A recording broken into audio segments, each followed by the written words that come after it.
Hello everybody, welcome back to All DIY, No Skills.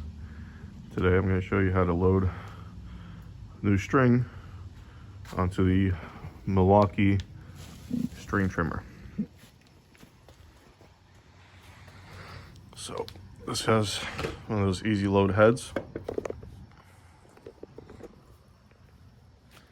See a little load over here. What you want to do is you want to make sure that you turn your head so that the two red marks are aligned.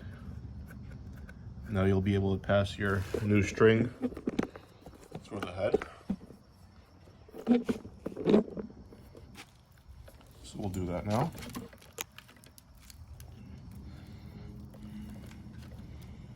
Put it in. Passes through the other side, pull it out. You want to get it centered in the middle.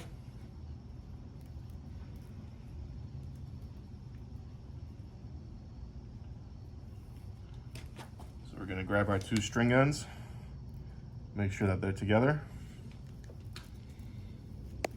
guide it through, pull whatever slack we have. Now we're centered, and then all you do is hold your base, turn the top, and you're loading your string on.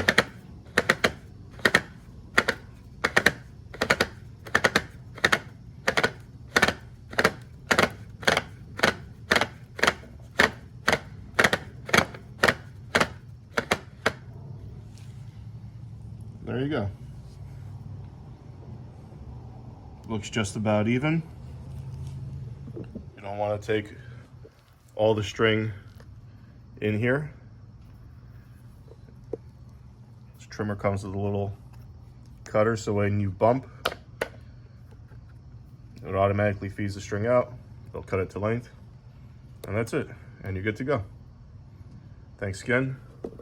Please like and subscribe. And take care.